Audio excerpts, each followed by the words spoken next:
ஆண்டவருடைய ஆவி என்மேல் உள்ளது, ஏனெனில் அவர் எனக்கு அருள் பொழிவு செய்துள்ளார். ஏழைகளுக்கு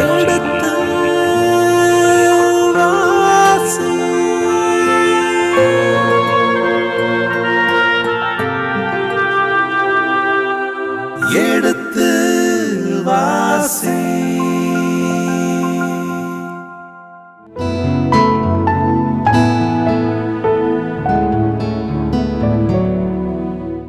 இனி இதயங்களே எடுத்து வாசி நிகழ்ச்சியில் சாமுவேலின் முதல் புத்தகத்துடனான விவிலிய விளக்கங்களுக்கு செவிமடுத்துக் கொண்டிருக்கின்றோம். கடந்த பகுதியின் தொடர்ச்சியை இன்று தொடங்குவோம். வாருங்கள் நிகழ்ச்சிகள் செல்வோம். உங்கள் சார்பாக தந்தை அவர்களுக்கு வணக்கம் சொல்லி நிகழ்ச்சியை தொடங்குவோம். வணக்கம் தந்தை அவர்களே.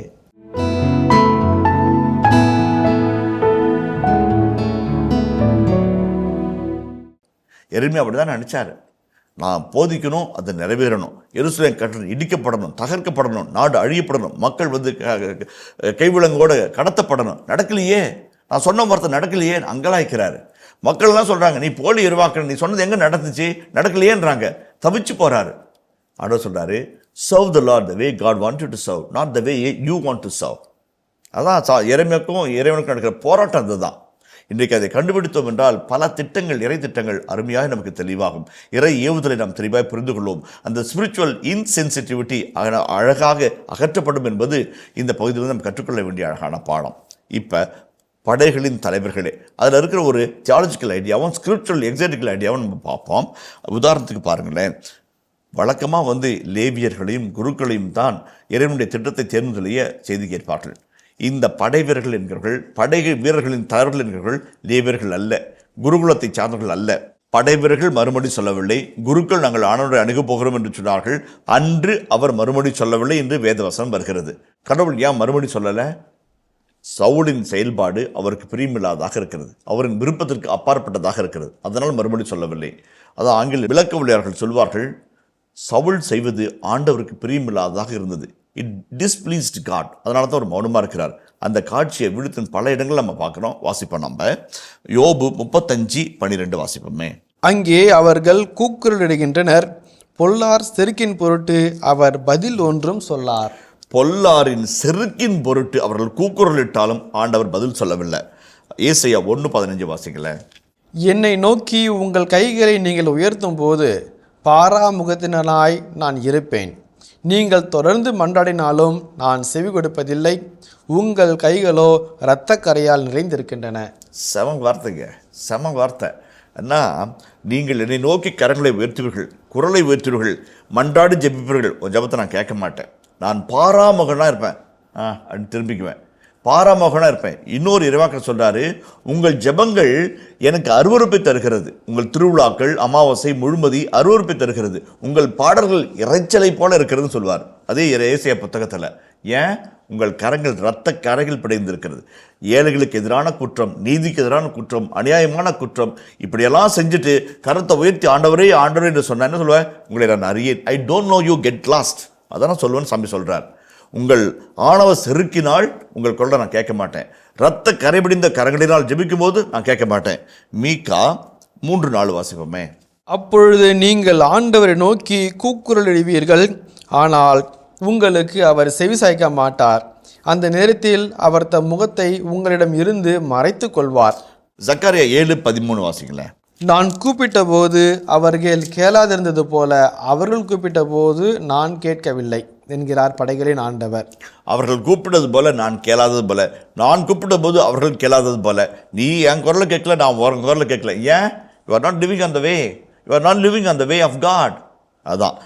ஆனால் அவர் அன்று மறுமொழி கூறவில்லை. கடவுள் பேசலை. அதில் 3 அழகான இறையியல் கருத்துக்கள் சொல்கிறது. எதன் அடிப்படையில்?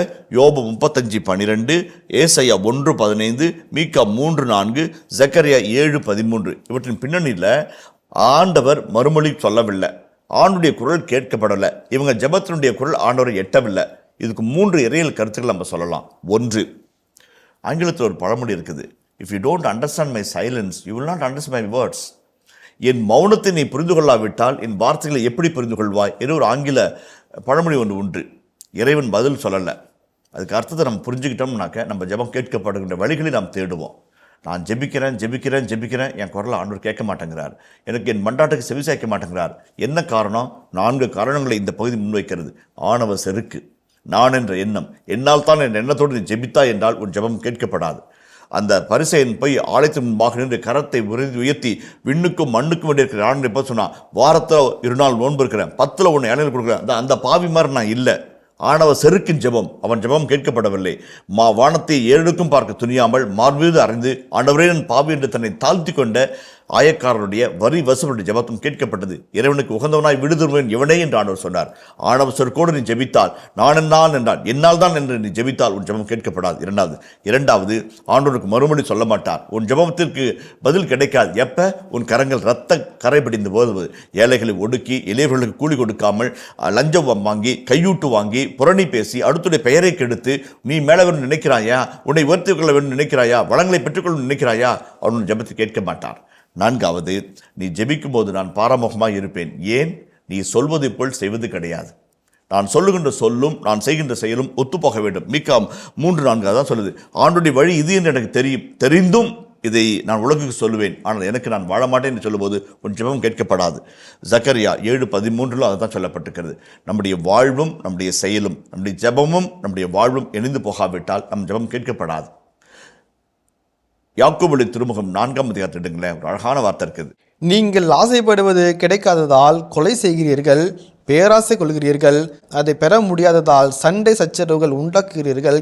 அதை நீங்கள் ஏன் பெற முடிவதில்லை? நீங்கள் கடவுளிடம் கேட்பதில்லை. நீங்கள் கேட்டாலும் ஏன் அடைவதில்லை? ஏனெனில் நீங்கள் தீய எண்ணத்தோடு கேட்கிறீர்கள், சிற்றின்ப நாட்டங்களை நிறைவேற்றவே கேட்கிறீர்கள். விபச்சாரர் போல செயல்படுபவரே, உலகத்தோடு நட்பு கொள்வது கடவுளை பகைப்பது என்பது உங்களுக்கு தெரியாதா? உலகுக்கு நண்பராக விரும்பும் எவரும் கடவுளை பகைப்பராவர். அதுதான், அது ரொம்ப அழகான வார்த்தை. இந்த வார்த்தை 1 சாமுவேல் 14:37 பகுதிக்கு மிகவும் தொடர்புடைய பகுதி. நம்ம ஜெபம் கேட்கப்படலை, ஆண்டவர் நமக்கு மறுமொழி சொல்லலை, ஆண்டவர் காலம் தாழ்த்துகிறார். இதற்கான விடைகளை நம்ம தேடுறோம் பாருங்கள். இதை அப்படியே அடிக்கடிக்கிட்டே போகலாம். நீதியிலும் பிரசனேகத்திலும் தர்மத்திலும் ஏழைகள் அக்கறையிலும் இல்லாமல் இருந்தோம்னா ஜெபம் கேட்கப்படாது. தீ எண்ணத்தோடு கேட்குறீங்க, பொறாமை செருக்கோடு கேட்குறீங்க, தன்னல் நாட்டத்தோடு கேட்குறீங்க, உங்கள் ஜெபம் கேட்கப்படாது, தரமாட்டார். அதுதான் ஆண்டவர் மௌனமாக இருந்தார், மறுமொழி எதுவும் கூறவில்லை. இதுக்கெல்லாம் விடையாக இருக்குது. இது முதல் காரியம். இரண்டாவது கருத்தும் ரொம்ப முக்கியமான கருத்து.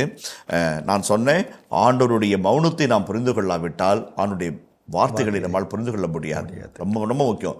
அன்னை மரியாள் அனைத்தையும் உள்ளில் நிறுத்தி சிந்தித்து வந்தார். நான் எங்கள் பசங்கிட்ட கேட்கறது, பாய்ஸுக்கும் கேர்ள்ஸுக்கும் என்ன வித்தியாசம்? பாய்ஸுக்கும் கேர்ள்ஸுக்கு என்ன வித்தியாசம்? நீங்கள் பேசுறத வச்சு சொல்கிறதுனால பாய்ஸ் கம்மியாக பேசுவாங்க, கேர்ள்ஸ் நிறைய பேசுவாங்க. பாய்ஸ் கம்மியாக பேசுவாங்க, கேர்ள்ஸ் நிறைய பேசுவாங்க. அவரு சொல்கிறாரு. இப்போ பாய்ஸ் அண்ட் கேர்ள்ஸுக்கு என்னுடைய பாணியில் ஒரு வித்தியாசம். இந்த பசங்க ஆண்கள் பெரியவங்க தாத்தாங்க சின்னதுலேருந்து பெருசுவது எதாக இருந்தாலும் இந்த காதில் வாங்கி இந்த காதில் விட்டுருவாங்க. சம்சாரம் சொல்லும், எங்க சாயங்காலம் வரக்குள்ள கேஸுக்கு சொல்லிட்டு கொண்டு வந்துருங்க அப்படிம்பாங்க. மறந்துடாதீங்க மா, ஓகேம்மா, எங்கே மறந்துடாதீங்க, அப்போ நாளைக்கு சாப்பாடு இல்லை மா, கம்முடுமா, தெரியாதா எனக்கு அப்படிம்பாரு. சாயங்காலம் 5:30 மணிக்கு ஒரு ஸ்கூட்டர் வந்து நிறுத்துவார். எங்க கேஸு? மா மறந்துருச்சுமா, சாரிம்மா அப்படிம்பாரு. இந்த காதில் வாங்கி இந்த காதில் விட்டுருவாங்க. இது இயல்பு, என்னையும் சேர்த்து தான், உங்களையும் சேர்த்து தான். இந்த கேர்ள்ஸ் அப்படிலாம் இல்லைங்க. இந்த காதலை வாங்கி இப்படி விட்டுருவாங்க. கரெக்டுங்களா? 2 காதலையும் வாங்கி உள்ள விட்டுருவாங்க. மாதா பற்றி சொல்லும்போது சொல்லுவாங்க, லூக்கா சொல்லுவார், இந்த காதல் 2 காதலையும் வாங்கி இப்படியும் விட்டுறக்கூடாது, இந்த காதலை வாங்கி இந்த காதலை விட்டுறக்கூடாது, இங்கே இருந்து சிந்திக்கணும் இல்லைங்களா? உள்ளத்தில் இருந்து சிந்திக்கணும். அதுதான் ஒரு மேன்மையான பங்கு. இந்த உள்ளத்தில் இருந்து சிந்திப்பது என்னன்னாக்க, ஏன் கடவுள் மௌனமாக இருக்கிறாரு யோசித்து பார்க்கணும். அது உள்நோக்கிய பார்வைக்கும் பின்னோக்கிய பார்வைக்கும் எடுக்கிற அழைப்பு என்பதை புரிந்து கொள்ள வேண்டும். என் ஜெபம் 2 நாள் ஜெபிக்கிறேன், கேட்கப்படலை. அது எதுக்கு? அந்த மௌனம் எதுக்காக? ஏன் அந்த காலம் தாழ்த்துதல்? அந்த காலம் தாழ்த்துதலுக்கு பின்பாக ஒரு காரணம் இருக்கலாம். என் காரணமாக இருக்கலாம், பிறரின் காரணமாக இருக்கலாம், இறைவனின் காரணமாக இருக்கலாம், இல்லைங்களா? 2 காரணம். 1, நல்ல ரசம் கடைசியில் தாங்க வந்துச்சு. ஒருவேளை நல்லதை தர விரும்புகிறார். நீ கேட்டதை விரும்பணும்னு தரல சாமி, அவர் நல்லதை தர விரும்புகிறார். ரசம் தீர்ந்து விட்டதுன்னு சொன்னாங்க. நல்ல ரசத்தை அம்மா கேட்டாங்களா? அவர் கொடுப்பார் நல்ல ரசத்தை, குவான்டிட்டியில் குவாலிட்டியில். கடைசி வரைக்கும் வச்சுருந்தீங்களே. ஒருவேளை காலம் தாழ்த்துவது இன்னும் நன்மைக்காக. பவுலுடைய சொல்வது போல, நான் கேட்டதற்கு மேலாக நினைத்ததற்கு மேலாக தருவதற்காக ஆண்டவர் காலம் தாழ்த்தலாம். 1. 2வது, தீயனத்தோடு கேட்கலாம். மூன்றாவது, ஒருவேளை நான் கேட்கறது எனக்கு நன்மை பயக்காததாக கூட இருக்கலாம். இதெல்லாம் நம்ம எப்போ புரிஞ்சுக்க முடியும்? அந்த மௌனத்தை நம்ம புரிஞ்சுக்கிட்டோம்னா அதுக்கு விட கிடைக்கும். என் ஜபத்தை கேட்கல சாமி, என் கண்ணீரை பார்க்கல சாமி, எவ்வளோ நாள் சாமி, எத்தனை வருஷம் சாமி, யோசித்து பார். உள்நோக்கிய பயணத்திற்கும் பின்னோக்கிய பயணத்திற்கும் ஆண்டவரை அழைப்பு விடுக்கிறான்னு இந்த வசனம் அழகாக சொல்லுது. இரண்டாவது கருத்து. மூன்றாவது கருத்து வந்து எளிமையான கருத்து. உன் செயல்கள் ஆண்டவருக்கு பிரியமில்லாது இருக்கும்போது அவர் உன் ஜபத்தை கேட்பதில்லை, உனக்கு மறுமொழி சொல்வது கிடையாது. இந்த ஏழை குவி அழைத்தான், ஆண்டவரின் குரலை கேட்டார் என்று முதல் 10 திருப்பாடல்களில் இருக்கின்ற பல இடங்களில் இருக்கின்ற அழகான செய்தி. இந்த ஏழை குவி அழைத்தான், ஆண்டவரின் குரலை கேட்டார். திக்கற்றவன் குவி அழைக்க ஆண்டவர் அவன் குரலை கேட்டார். உள்ளம் நொறுங்குண்டோருக்கு ஆண்டவர் எவ்வளவோ நல்லவர், அவர் குரலை கேட்பார் என்று திருப்பாடல்களுடைய ஆசிரியர் அடிக்கோடிட்டு சொல்கிற அழகான வார்த்தை. ஏழை, திக்கற்றவர்கள், அனாதைகள், கைவிடப்பட்டவர்களுடைய குரல் ஆண்டவர் புறக்கணிப்பதே கிடையாதுன்னு சொல்கிறார். அப்போ நம்ம ஜெபிக்கும் போது திக்கற்றவர்களாக இல்லை, நம்ம ஜெபிக்கும் போது ஏழையாக இல்லை, நம்ம ஜெபிக்கும் போது வறிய எண்ணத்தோடு இல்லை, நம்ம ஜெபிக்கும் போது தாழ்மையான மனத்தோடு இல்லை, நம்ம ஜெபிக்கும் போது இதெல்லாம் ஆண்டுடைய மௌனத்திற்கு காரணமாக அமைகிறது என்பதை உணர்ந்து கொள்ள இந்த பகுதி அழைக்கிறது. சவுலின் செயல்பாடு ஆண்டவருக்கு திருப்தி அளிக்கவில்லை, ஆகவே அவர் மறுமொழி சொல்லவில்லை. அந்த திருப்தி அளிக்கவில்லை என்பது எதை குறித்து காட்டுகிறது? இந்த 3 காரியங்களை குறித்து காட்டுவதாக நான் உணர்கிறேன். அதை தொடர்ந்து நம்ம கடந்து போவோம். இப்போ வந்து வீரர்களின் தலைவலேன்னு சவுல் கூப்பிடுறாரு. அப்போ 42ஆம் வசனம் நான் லெவைட் பீப்புளை சொல்கிறதா நம்ம உணர்றோம். 1 சாமுவேல் 14:35-37 வரை வார்த்தைகளை பற்றி பேசும்போது விளக்க உரையாளர் சொல்லுவார்கள், கண்டம்னேட்டரி லாங்குவேஜ், தீர்ப்பிடும் வார்த்தைகள் என்று சொல்வார்கள். ரொம்ப வந்து அந்த இடத்துல வந்து ஒரு தீர்ப்பை நோக்கிய அந்த வார்த்தைகள் நகர்ந்து கொண்டிருக்கிறது என்று அழகாய் சொல்வார்கள். அதே போலவே 42 வாசிப்போமே. 42. பிறகு சவுல், எனக்கும் என் மகன் யோனத்தானுக்கும் இடையே சீட்டு போடுங்கள் என சொல்ல யோனத்தான் மீது சீட்டு விழுந்தது. ஓகே, யோனத்தான் மீது சீட்டு விழுந்தது. அவர்கள் சீட்டு போட்டு பார்க்க ஆரம்பிக்கிறாங்க. போர் வீரர்களுக்கும் எங்களுக்கும் இடையே, எங்கள் 2 பேர்த்துக்கும் இடையே சீட்டு போடுங்க. அந்த யூரிம் தும்மிம் என்பது அந்த சீட்டு போட்டு பார்க்கிற ஒரு காட்சியை நம்ம கண்பாக நிறுத்துகிறது. இந்த இடத்துல வந்து லாட் என்று சொல்லப்படுகிற திருவுள்ள சீட்டு என்பது எபிரேய வார்த்தையா என்ற ஒரு கேள்வி வருகிறது. அதை நம்ம வாசிப்போம். மக்கள் தலைவர்கள் எருசலேமில் குடியிருந்தனர். ஏனைய மக்கள் 10 ஒருவர் புனித நகரான எருசலேமில் வாழ்வதற்கு கொண்டு வரப்பட சீட்டு போடப்பட்டார்கள். மற்ற 9 பேர் தங்கள் நகர்களிலேயே வாழ்ந்தார்கள். 10 ஒருவராக நகரில் வாழ்வதற்கான மக்களை எப்படி தேர்ந்தெடுக்கிறாங்க? சீட்டு போட்டு பார்க்குறாங்க. திருவுளச்சீட்டு என்பது யோசுவா வாக்களிக்கப்பட்ட நாட்டின் மக்களை குடியமர்த்துவதற்கு எந்த குலம், எந்த கோத்திரம், எங்கே குடியேறும் என்பதை திருவுளச்சீட்டு போட்டு அவர் பார்க்கிறார்கள். திருவுளச்சீட்டு போடுவது என்பது மிக புனிதமான ஒரு செயல். புனிதமான செயல் ஆண்டவருடைய திருவுளத்தை தேர்ந்து கொள்வது. அந்த திருவுளச்சீட்டில் வருகின்ற விடையானது ஆண்டவரின் வாக்காக, ஆண்டவர் திருவுளமாக ஏற்றுக்கொள்ளப்பட்டது. ஒரு அழகான பழிமுறைமையாக செயல்பட்டது. அதை குருக்கள் தக்க உடையோடு தக்க பழிப்பீடத்தினுடைய இடத்திலிருந்து வரும்போது யூரிம் தும்மிம் என்கின்ற அந்த பகடைக்காய்களை வைத்து அவர்கள் திருவுளச்சீட்டு போடுவார்கள், ஆண்டோடைய திருவுளத்தை வெளிப்படுத்துவார்கள். இதைத்தான் நெகேமியா 11:1 சுட்டி காட்டுகிறது. குருக்கள் அல்ல, லேவியர் அல்ல, சவுல் யாரை அழைக்கிறார்? வீரர்களின் தலைவர்களே, என் நான் லெவைட் குரூப் வருது, அவங்க திருவுளச்சீட்டு போட பார்க்குறாங்க. அப்போ ஒரு ஜெபம் பண்ணுறார். 41 வாசிப்போமே. ஆகவே சவுல், இஸ்ரேலின் கடவுளாகிய ஆண்டவரே, முழு உண்மையை வெளிப்படுத்தும் என்று மன்றாட யோனத்தான் மீதும் சவுல் மீதும் சீட்டு விழுந்தது. சவுலின் ஜெபம் உண்மையான ஜெபமா? சவுலின் ஜெபம் ஆண்டவர் குகந்த ஜெபமா? சவுலின் ஜெபம் உண்மையான திருவுளத்தை வெளிப்படுத்தியதா? ஒரு கேள்வி முன்பாக வைக்கிறேன். தாவீது ஜெபித்தார், சாமுவேல் ஜெபித்தார், அப்ரஹாம் ஜெபித்தார், மோய்சன் ஜெபித்தார். விவிலியத்தின் ஜெபங்கள் என்று பார்த்தால் அவ்வளவு ஜெபங்கள் இருக்கிறது. இதே மாதா டிவியிலே விவிலிய ஜெபங்களை பற்றி ஒரு தொடரையே நாங்கள் நடத்தியிருக்கிறோம். ஜெபத்தினுடைய வல்லமை பற்றி பேசுகிறோம். சவுலின் ஜெபம், லார்ட் காட் ஆஃப் இஸ்ராயல், இஸ்ராயலின் கடவுளாகி ஆண்டவரே, கடவுள் என்று சொல்கிறார், வல்லமைமிக்க ஆண்டவர் என்று சொல்கிறார், எல் ஷடாய் என்று என்னுடைய திருப்பெயருக்கு அழைக்கிறார். அவர் ஜெபம் வந்து ஒரே ஒரு வார்த்தை தான். என்ன ஒரு வார்த்தை? முழு உண்மையை வெளிப்படுத்தும். முழு உண்மையை வெளிப்படுத்தும் ஜெபிக்கிறார். நிறைய சமயங்களில் ஜெபிக்க வேண்டியது குருக்களின் பணி. சாமுவேல் ஜெபித்தார். உங்களுக்காக நான் ஆண்டோடம் ஜெபிக்காவிட்டால் அது பாவம், அந்த பாவம் என்னை விட்டு அகன்றிருக்கட்டும், என்னை அணுகாதிருக்கட்டும் என்று அவர் ஜெபிக்கிறார். எப்பெல்லாம் ஜெபித்தார்? சவுலுக்காக ஜெபித்தார், பின்னாட்களில் ஜெபிப்பார், மக்களுக்காக ஜெபித்தார், தனக்காக ஜெபித்தார். ஜெபத்தினுடைய வல்லமையை சவுல் உணர்ந்திருந்தார். சவுல் வந்து சந்தர்ப்பவாத ஜெபம். சந்தர்ப்பவாத ஜெபம் ஆண்டவர் உண்மையை வெளிப்படுத்த மாட்டாரா?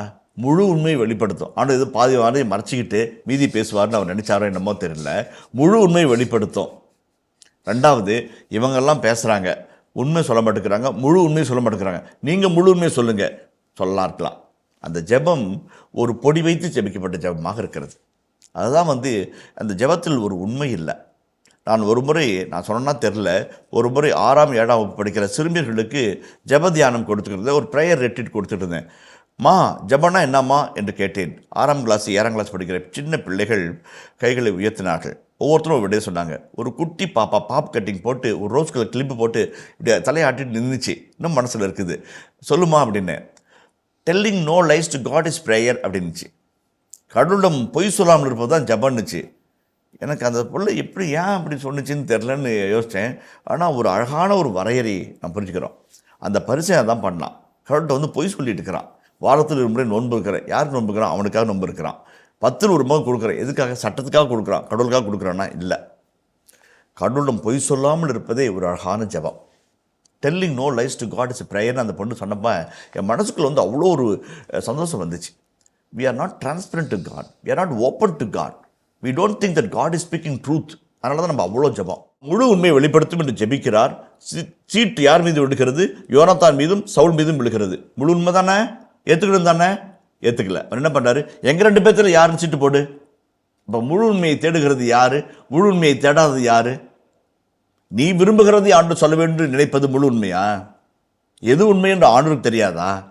கேள்விகளை வைக்கதான் இல்லையா? அந்த வசனம் சின்ன வசனம் தான். ஆனால் அந்த மனநிலையும் அந்த மனநிலைக்குள்ளாக இருக்கிற ஒரு மன பாங்கையும் நமக்கு படம் பிடித்து காட்டுது. வீரர்களோ தப்பினர். காரணம் தப்புனா மரணன்ற கணக்கா கொஞ்சம் தவிர்த்து அவங்க எல்லாம் போயிருப்பாங்க. அவங்க மேலே சீட்டுள்ள இவங்க மேலே விழுந்துச்சு. சவுலுக்கு அப்போதும் உண்மை தெரியவில்லை. முழு உண்மை வெளிப்படுத்தணும்னு கேட்டவர் மீண்டும் ஒரு சீட்டு போடுங்கிறார். அப்போ ஆண்டவர் பார்ஷியலாக தான் வெளிப்படுத்தியிருக்கிறார். அவர் நினைச்சார். முழு உண்மையை வெளிப்படுத்தணும்னு வேண்டிக்கிட்டவர் ஆண்டவர் வெளிப்படுத்தும் போது பார்ஷியலாக தான் சொல்லிக்கிறார். இன்னும் முழுசு வரல, மறுபடியும் சீட்டு போடுங்கிறார். கரெக்டுங்களா? போட்டு வாசிப்போமே. எனக்கும் என் மகன் யோனத்தானுக்கும் இடையே சீட்டு போடுங்கள் என சொல்ல யோனத்தான் மீது சீட்டு விழுந்தது. நான் ஒரு காட்சிக்கு நண்பா வருது. கடவுள் முன்னாடி 2 பேர் நிற்கிறாங்க. நீயா நானான்னு, அப்பாவும் மகனும் 2 பேர். கடவுள் முன்னாடி 2 தாய்மார்கள் நின்னாங்க. ஒத்த குழந்தைய வச்சுக்கிட்டு இது யாருடைய குழந்தைன்னு. குழந்தைய வெட்டி ஆளுக்கு பார்த்தா கொடுங்க அப்படின்னு சொல்லி தீர்ப்பு சொல்கிறார் அரசர். நல்ல தாய் என்ன சொன்னது? வேணாம், அந்த பிள்ளைய அவட்டே விட்டுரு, அது அவளுடைய குழந்தைங்குது. இது என் தாய், என் குழந்தை என்று அந்த பிள்ளை தாய் தெரிந்திருந்தாலும் வெட்டப்படுவதை விரும்பவில்லை. சவுலும் யோனத்தானும் அங்கே நிற்கிறாங்க. மகனும் தந்தையும் நிற்கிறாங்க. நான் பழி ஏற்றுக்கிறேன், நான் செத்தா சாவறேன், என் பையன் பொழைக்கட்டுன்னு சொல்லலையே, எங்கள் 2 பேரும் சீட்டு போட்டு எவன் பகல் அவன் சாகணும். ஒரு தாயின் உள்ளம், ஒரு தந்தையின் உள்ளம், ஒரு தாழ்மையின் உள்ளம், ஒரு ஆணவத்தின் உள்ளம், ஒரு அதிகாரத்தை விரும்புகிற உள்ளம், ஒரு ஆளுமை விரும்புகிற உள்ளம். எவ்வளோ அழகான ஒரு காட்சியை பாருங்கள் நம்ம பார்க்குறோம். அதே ஆண்டவர் தீர்ப்பு சொல்கிறவர். 2 மனங்கள் இருக்கிறது. ஒரு தந்தையின் மனம், பிள்ளையின் மனம், 2 தாய்களின் மனம், ஒரு குழந்தையின் உள்ளம், வாழ்வு. தீர்ப்பு பாருங்கள், அழகான ஒரு காட்சியை முன்பாக படம் பிடித்து வைக்கிறது. எங்கள் இருவருக்கிடையே சீட்டு போடுவோம், அது என் மகனாக இருந்தாலும் சாகவே வேண்டும் என்று அடம்பிடிக்கிற ஆணவ சிறப்பு மிகுந்த ஒரு சவுளை ஒரு எதிர் கதாநாயகனாக ஆன்டி ஹீரோவாகத்தான் நாம் பார்க்க முடிகிறது. அதை தவிர வேறொன்றும் அங்கே பார்க்க முடியவில்லை. அவருடைய ஜெபமாக இருக்கட்டும், ஆண்டுடைய திருவுளத்தை தேர்ந்து தெளிவதாக இருக்கட்டும், அல்லது குருக்களை அணுகி வருவதாக இருக்கட்டும், சாமுவேலோடு உறவாடுவதாக இருக்கட்டும், பிள்ளையோடு பாசம் காட்டுவதாக இருக்கட்டும், ஒரு ஆன்டி ஹீரோ தான் அவர் ஹீரோவாக ஆகலை. கடைசி வரைக்கும் நகிதா தான் இருக்கிறார். ஒரு சிப்டென்னா தான் இருந்தார். அப்படியே ஒரு அரசராக அபிஷேகம் பெற்றவராக வாழவே இல்லை. இன்னொரு காட்சிக்கு நம்ம கடந்து போவோம். நீதிமொழிகள் 16:33. மடியிலுள்ள திருவுளச் சீட்டை ஒருவர் குலுக்கி போடலாம், ஆனால் திருவுள தீர்ப்பை வெளிப்படுத்துபவர் ஆண்டவரே. உன் மடியில் இருக்கிற சீட்டை நீ போடலாம், சீட்டை போடுறது என்னமோ நீ தான். ஆனால் திருவுளத்தை வெளிப்படுத்துறது யார்? ஆண்டவர். ஆகவே தான் திருவுளச்சீட்டுக்கு அவ்வளோ மதிப்பு இருக்கிறது என்பதை இந்த இடத்துல குறிப்பிட விரும்புகிறேன். இப்போ 41, 42 இடையே 2 வசனங்களில் திருவுளச்சீட்டு போடப்படுகிறது. எதற்காக போடப்படுகிறது? அரச குடும்பமா, அரச படையா, ராயல் ஆர்மி, ராயல் ஃபேமிலி, 2த்துல யார் பாவம் பண்ணாங்க சீட்டு போடுங்கிறாங்க. சீட்டு யார் மேலே விழுவுது? ராயல் ஃபேமிலி மேலே விழுவுது. அதோடு நின்றுச்சா? ஃபர்தராக சீட்டு போடுறாங்க. ராயல் ஃபேமிலியில் ராயல் மொனார்க்கா அல்லது மொனார்க்குடைய சன்னா, அரசனா அரச மகனா என்று மறுபடியும் சீட்டு போட யார் பண்ணிப்பது? அரசன் சொல்கிறான். அந்த வசனத்தை பார்க்குறோம். ஆக 2 நிலைகளிலே என்னுடைய திருவுளம் வெளிப்படுத்தப்படுகிறது. அரச குடும்பமா, அரச படையா? அரச படையா இல்லை, அரச குடும்பம் தான். அரச படைய குடும்பம் என்றால் அவங்கள யாரு? திருவிழச்சீட்டு மீண்டுமாக போட்டப்படுகிறது. அரசனா யோனதானா என்று 43 46 வசனங்களை பார்த்து நாம் கடந்து செல்வோம். 1 சாமுவேல் 14ஆம் அதிகாரம் 43ஆம் வசனத்தை வாசிப்போமே. சவுல் யோனத்தானை நோக்கி, நீ என்ன செய்தாய் சொல் என வினவ 13ஆம் அதிகாரம் 11ஆம் வசனத்தை வாசிப்போம். சாமுவேல், நீர் என்ன செய்தீர் என்று கேட்க அதற்கு சவுல் கூறியது. 1 சாமுவேல் 13ஆம் அதிகாரம் 11ஆம் வசனத்தில் கூண்டில் நிற்க வச்சு சாமுவேல் கேட்கிறாரு, வாட் ஹவ் யூ டன்? நீ என்ன செஞ்சிருக்க பத்தியா கேட்கிறாரு. அதே ஒரு தீர்ப்புக்குள்ளான அந்த மனிதன் அடிபட்ட பாம்பு தன் மகனை குற்றவாளி கூட்டில் வைத்து கேட்கிறார். ஒரு இறைவாக்கினர் தன்னை கேட்ட கேள்வியை ஒரு அரசன் தன் மகனை பார்த்து கேட்கிறார், வாட் ஹவ் யூ டன்? சொல், நீ என்ன செஞ்ச சொல்லு. அங்கே தப்பு பண்ணது சவுல். அங்கே தீர்ப்பு வழங்க வாய்ப்பு இருந்தது. இங்கே தப்பே செய்யாத தன் மகனை குற்றவாளிகள் கூட்டில் நிற்க வைத்து கேள்வி கேட்கிறார். யார் மேலே தப்பு வருது நம்ம யோசிச்சு பார்ப்போம், வாசிப்போம். அதற்கு யோனத்தான், என் கையில் இருந்த கோலின் நுனியால் கொஞ்சம் தேன் எடுத்து சுவைத்தேன், இதோ நான் சாகத் தயார் என்று கூறினார். ஓகே, நான் சட்டத்தை மீறவில்லை, ஒழுக்கத்தை மீறவில்லை, உடன்படிக்கையை மீறவில்லை. நான் செய்ததெல்லாம் வயிற்று பசிக்காக சிறிது தேனை சுவைத்து பலம் பெற்றேன். அதுதான் பாழும் தேனும் பழியும் காணா நாடு என்று விடுதலை பயண நூல் 3ஆம் அதிகாரம் 8ஆம் வசனத்தில் உறுதியாக சொல்லப்பட்ட அந்த வாக்குறுதியின் பலனாக சிறு தேனை என்று நான் உண்டேன். இதுக்காக நான் சாகணும்னா சாக தயார். இதுதான் பாவம்னா நான் சாவை ஏற்றுக்கொள்ள தயார் என்று சவால் விடுகிற அந்த யோனத்தான் ஒரு கதாநாயகனாக மிளிர்ந்து இருக்கிறார். குற்றவாளி கூண்டில் நிற்கப்பட்டாலும் அவரிடம் நீதி இருப்பதை அவர் சொல்லாமல் சொல்லுகிறார். நான் சாக தயார் என்று சொல்கிறார். இப்போ யார் தீர்ப்பு சொன்னது? அப்பா சொன்னாரா? குற்றவாளி தூண்டில் நிற்க வச்சு நீ என்ன செய்த சொல் என்று சொல்கிறாரு. தீர்ப்பு அவரே எழுதுகிறார் யோனத்தான். தீர்ப்பு எழுத வேண்டியது அரசனுடைய ஆணைக்கோ அரசனுடைய தீர்ப்புக்கு காத்திராமல் கூண்டில் இருக்கின்ற குற்றவாளி தீர்ப்பு எழுதுகிறான். ஒரு நீதிபதியின் முன்பாக குற்றவாளி தீர்ப்பு எழுதுகிறான், நான் சாக தயார். அதுதான் அந்த அழகான ஒரு காட்சி, அற்புதமான ஒரு காட்சி அமைப்பை வரலாற்று நூலாசிரியர் இணைச்சுற்ற வரலாற்று நூலாசிரியர் முன்பாக படம் பிடித்து காட்டுகிறார். தீர்ப்பு எழுதப்பட்டது, தீர்ப்பு சொல்லப்பட்டது, குற்றவாளியை தீர்ப்பை சொல்லிவிட்டார். அப்போ அந்த தீர்ப்பு நடந்தேறியதா? அதை தான் நம்ம பார்க்க அழைக்கப்படுகிறோம். அடுத்த வசனத்தில் வாசிப்போம்.